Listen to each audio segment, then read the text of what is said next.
I want you to imagine, just for a second, that someone walks up to you and hands you a clipboard. Okay. And on that clipboard, there isn't a personality quiz to find out, what kind of bread you are. And it isn't like a customer satisfaction survey. Right, right. It's a 24-point checklist. But here is the catch. This checklist is your literal admission ticket to heaven. Wow, okay. Yeah. And the person handing it to you, they aren't asking you to just blindly believe in this afterlife. They're attempting to mathematically prove to you that heaven exists using geometry. It is, it's a staggering departure from how we typically encounter texts about salvation or, the afterlife. Right, because usually it's all about faith. Exactly. We are incredibly used to faith being framed as something abstract, something you feel deep down in your soul. But this text completely rejects that framing. It really does. It presents the afterlife as a logical deduction, complete with a strict, just completely non-negotiable set of behavioral prerequisites. And someone actually wrote this checklist out. His name is Shufeng. And in this 2018 text titled 24 Mandatory Indices to Heaven, which was translated by Treasure and edited by Carrier, he isn't asking you for a leap of faith. No, not at all. He's basically asking you to do the math. He really is. The author is challenging you, the reader, to view salvation not as a mysterious divine gift bestowed upon the worthy, but as an equation. You either meet the standard or you don't. Precisely. And to understand why this 24-point standard exists in the first place, we really have to look at the mathematical foundation the author uses to argue that heaven is real. Right. Because before we can even look at what is on that clipboard, we have to understand how he justifies that heaven even exists in a scientific, rational universe. Right. And to do that, we're going back to high school math class for a minute in this deep dive. We need to talk about Cartesian coordinates. Ah, yes. A concept we are all somewhat familiar with, even if we haven't used the term since our teenage years. Seriously, it's been a while. Think of a standard graph on a piece of paper. You have your x-axis going left to right and your y-axis going up and down. Exactly. And when those two lines cross in the middle, they create four distinct squares or, quadrants. Right. The text uses this as a baseline. The author says, okay, imagine a simple, plain, rectangular coordinate system. If quadrant 1 is completely positive, maybe you could theoretically call that space heaven. Sure. And if quadrant 3 is completely negative, well, maybe you call that hell. But the author immediately points out that life, actual existence, does not operate on a simple, flat, two-dimensional plane. Right, that would be too easy. He argues that the space in which life exists is actually a complex rectangular coordinate system. This is where he introduces the third axis to make it a three-dimensional system, but with a highly specific twist. Okay. He states it features a horizontal space-time that is completely invisible to human beings. Okay, let's unpack this because it gets mind-bending really quickly. It does. The author introduces this idea of an imaginary number axis. This axis passes right through the origin point of our standard X and Y graph, but it's perpendicular to everything. The author provides a very specific visual for this, actually. Think of holding a chopstick. Okay, the chopstick. If you hold that chopstick perfectly straight, pointing directly at your eye, parallel to your line of vision, what do you see? Just the tip of it. Exactly. You only see a single dot, the very tip of the chopstick. You cannot see its true length, its volume, or its actual nature from that specific vantage point. That's a great visual from the text.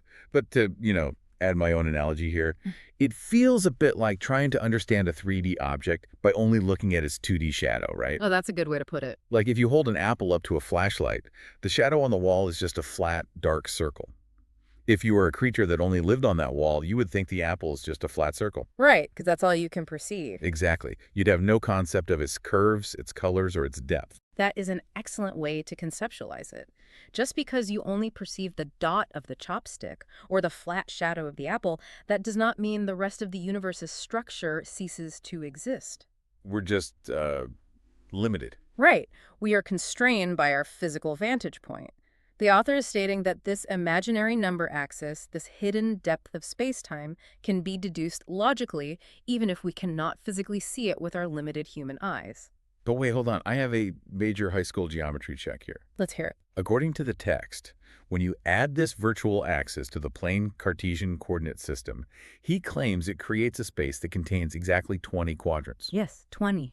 But if you add a z-axis to an x and y-axis to make a 3D space, that gives you 8 sections, which are called octants.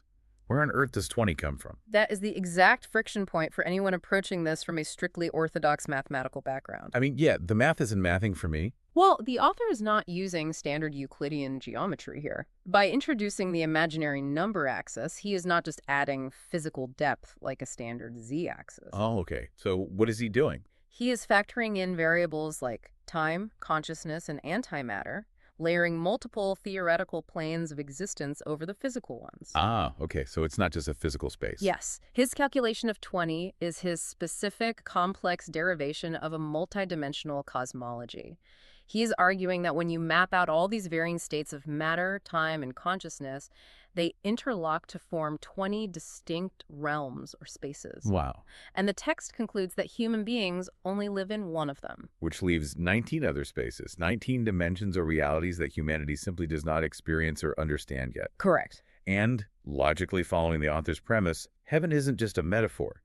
It is literally located within one of those 19 unexplored quadrants. Precisely. It is not a fluffy cloud in the sky. It is a mathematical reality, a specific spatial coordinate in a complex multidimensional system. Okay, so if heaven is a literal spatial coordinate, then getting there isn't just a matter of feeling saved. No, not at all. It requires a literal passport to enter that specific space. Yeah. But before we look at the requirements for that passport on our clipboard, I have to ask, mathematics is great in theory, but has anyone actually witnessed this place? The author anticipates that exact skepticism from the reader, actually. I would hope so. The text states very clearly that personal, anecdotal descriptions of heaven are fundamentally unconvincing. I mean, if only one person claims to have seen a magical realm, why should anyone else believe them? Right. It could just be a hallucination, Wait. or they made it up. Exactly. So to get around that, the author makes this remarkably bold claim. He claims to have taken heaven and literally copied it onto Earth. Copied it, like a blueprint. Yes. He created an earthly prototype of this celestial quadrant, which he calls the 1,000-year world. It is a rhetorically fascinating move. Mm-hmm. The author uses this prototype to aggressively shut down any remaining doubt. He really does. The text asserts that hundreds of people not only saw this earthly manifestation of the 1,000-year world, but they actually lived inside it. Lived in it, experienced its social dynamics, and supposedly validated its perfection firsthand. Right. He calls it a bit humble compared to the real thing, but he insists it's undeniable physical proof. And he gets pretty forceful about it in the text. Very forceful. He basically says, look, if you have this physical prototype right in front of your face, witnessed by hundreds of people, and you still don't acknowledge it, you aren't being a rational skeptic, you are just choosing to ignore facts because you prefer to stay in your comfortable dreams and illusions. By claiming to have provided empirical earthly proof, the author completely shifts the burden. So It is no longer about him having to prove that heaven exists. It is about you, the reader, refusing to accept physical reality out of stubbornness. And accepting this reality is critical, right? Because the author makes it very clear that the consequences of failing to get into this heavenly quadrant are, well, they're severe. Extremely severe. If you fail to meet the standard, the text states you will be forced to recycle through samsara, the unending cycle of birth, life, death, and rebirth. But it's not just a generic rebirth as another human. What exactly is on the table here? The author specifically names the destinations. You could be recycled back into the mortal world, which is our current flawed existence. Okay, not ideal, but familiar. Or you could be sent down into the animal world. Or, most chillingly, the livestock world. The livestock role. I mean, it's one thing for a religion to say, well, you don't get to go to paradise. Yeah. It's another entirely to realize the actual stakes. Yes, exactly. Imagine sitting at a diner, looking down at a hamburger on your plate and realizing that could literally be you in your next cycle if you failed index number 14 on this checklist. It significantly raises the psychological pressure on the reader. This is not merely about missing out on a cosmic reward. No, it's a punishment. It is about actively avoiding a severe cosmic demotion. The pressure to transform yourself becomes absolute when the alternative is eternal recycling, through forms of existence designed entirely for slaughter and consumption. Okay, so we have the geometric location of heaven established. Yeah. We have the earthly prototype supposedly proving it, and we have the absolute terror of the livestock world looming over us. Right. Let's look at the clipboard. How do you get the passport? What are these 24 mandatory indices? We really need to deconstruct this list carefully because to call it a radical checklist is a massive understatement. I bet. These 24 indices are not suggestions or guidelines. They are absolute requirements that demand the complete reconstruction of a human being. Let's categorize them to see just how deep this goes. We'll start with the material and financial requirements, Okay. right out of the gate. Freedom from debts. And index number 9 is possession of nothing. Why are material things so heavily targeted? We have to connect this back to the geometric mechanics we discussed earlier. The text implies that possessions and debts are literal, energetic anchors. Anchors. Yes, they add density to your existence.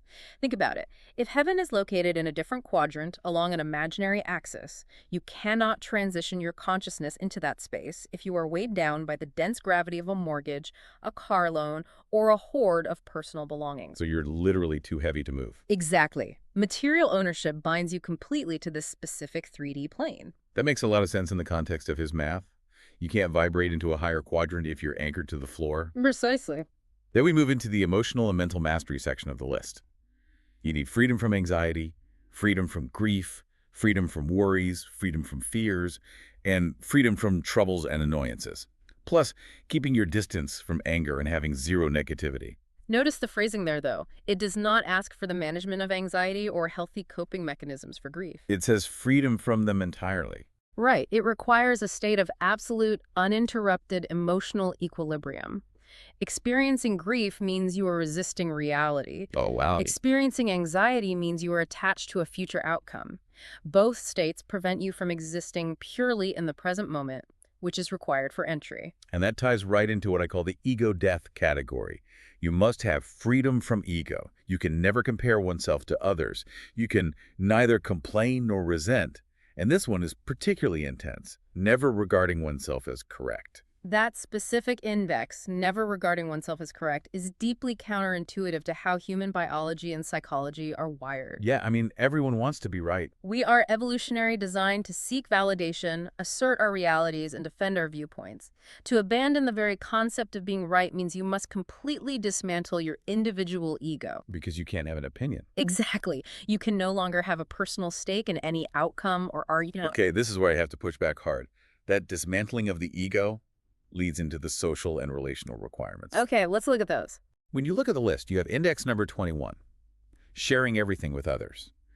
Okay, sounds beautiful, very communal, very utopian, but right next to it is index number 20, having no special relationship with anyone. That pairing is the true crux of the text's radical nature. I just can't wrap my head around that. Yeah. How can you share everything with humanity but have no special relationship with anyone? It's difficult to process. Are you telling me that to get into this heaven, I have to love a stranger on the street exactly as much as I love my own daughter? That doesn't sound like heaven to me. That sounds like a terrifying sociopathic detachment. It is intensely confronting, but yes, that is precisely what the text demands. Think about what a special relationship actually is, whether it is a marriage, a best friendship, or being a parent. It is fundamentally a form of detachment. Right. It is a preference. Right, you prefer those people over others. You choose them. Exactly. And preferences inherently create boundaries. They create an us versus them dynamic, no matter how small or loving that dynamic seems. Even with family. Even with family. If you favor your daughter over a stranger, you are holding on to a hierarchy. You are hoarding your affection and resources. Oh, wow. The author's blueprint for heaven requires a perfectly frictionless existence. To share everything universally, you must become a universal entity yourself, equally detached and equally giving to all, without a single boundary. Frictionless. That word seems to be the key to all of this. Because Index 23 calls for lacking a mind but showing a nature. Hold on. Lacking a mind but showing a nature. In plain English, what does that actually look like for a normal person walking down the street? Let's use a very grounded physical example. Think of a mirror. A mirror. Okay. A mirror doesn't have a mind or an agenda to decide what it reflects. It doesn't judge the person standing in front of it. It simply reflects everything perfectly, effortlessly. Right. And the moment the person walks away, the mirror holds on to nothing. It returns to being perfectly clear. It just acts according to its nature. Exactly. Or think of water. Water doesn't decide its shape. It simply flows and yields to fill whatever container it is poured into. It doesn't resist. No, it doesn't. A person walking down the street who lacks a mind but shows a nature wouldn't be calculating their next move, holding on to past resentments or judging the people they pass. They would just exist, responding perfectly to the present moment without any ego or resistance. Which explains some of the most surprising additions to this checklist.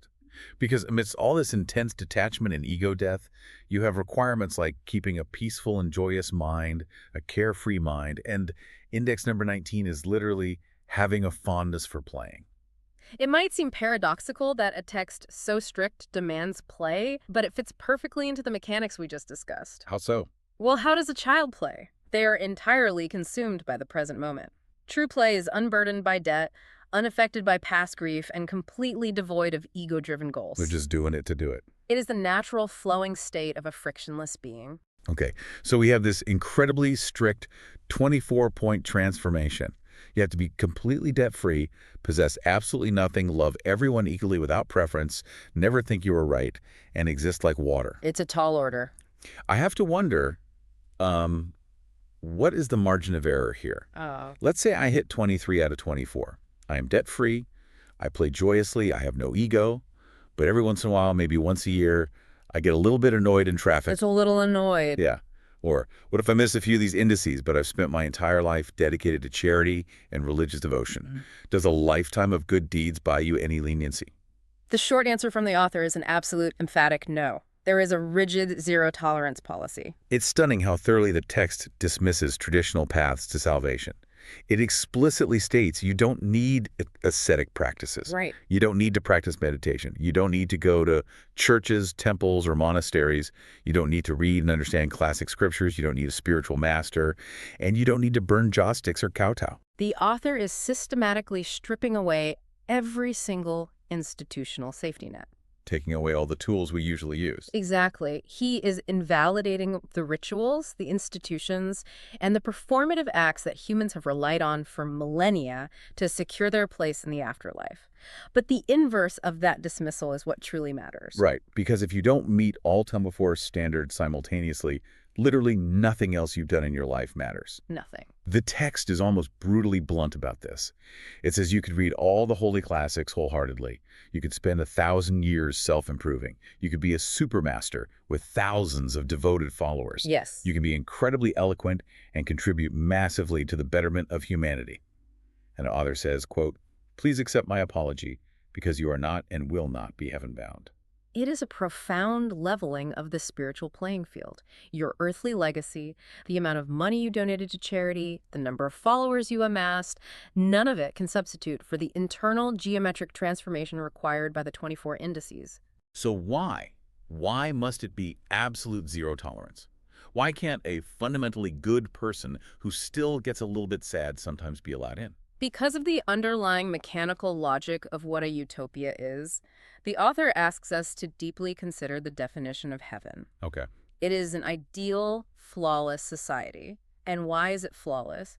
Because every single life within that specific quadrant is guaranteed the absolute freedom to enjoy its pleasure fully and uninterrupted. A perfectly frictionless environment. Precisely. If we connect this back to the geometric reality the author proposed, letting even one substandard person into heaven would mathematically destroy the paradise for everyone else. Because they bring their baggage. Imagine an entity who still possesses a tiny 1% fraction of ego, or who still occasionally believes they are correct and wants to debate a point. Or someone who still experiences a little bit of grief. Exactly. That single spark of ego or that lingering shadow of grief would introduce friction. It would disrupt the perfect equilibrium. It makes sense. How could the other inhabitants be guaranteed their full joyous pleasure if they suddenly have to navigate someone else's annoyance or comfort someone else's sorrow? They couldn't. It wouldn't be perfect anymore. No, it wouldn't. A frictionless utopia cannot tolerate a single grain of sand in its gears.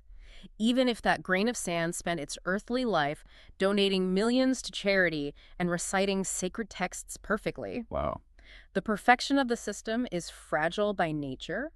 It requires absolute 100% compliance from every constituent part to function. That is why the math does not allow for leniency. Wow. It really forces you to reevaluate what we actually mean when we talk about wanting to go to paradise. It definitely changes the conversation. We've really covered some immense ground today in this deep dive. Right. We started by mapping out a 20-quadrant geometric universe with hidden, imaginary axes of space-time. Right. We explored an earthly prototype of a 1,000-year world, meant to mathematically prove this hidden realm to us. We face the very real, very visceral threat of being recycled into the livestock world if we fail. A horrifying thought. And it all culminated in this ruthless, zero-tolerance 24-point checklist that demands the total, uncompromising surrender of our debts, our earthly attachments, and our very identities. It is a staggering and cohesive philosophical framework, and it all leads directly to the author's final chilling ultimatum to you, the reader. Heaven does exist, and the road to it is clear. Go there or do not. The decision is yours. The decision is yours. It places the ultimate, crushing responsibility squarely on your own shoulders. No rituals can protect you, no churches can save you, and no master can carry you. You either do the work to transform your fundamental nature to fit the geometry of paradise, or you face the consequences of the cycle. So what does this all mean for you? If securing your ticket to this perfect quadrant requires you to possess absolutely nothing, to hold no special relationships with anyone you deeply love, to shed your ego entirely, and to never ever regard yourself as correct. Right. By the time you actually check all 24 boxes and qualify to enter that frictionless paradise, would the you that arrives even be the same you that started the journey?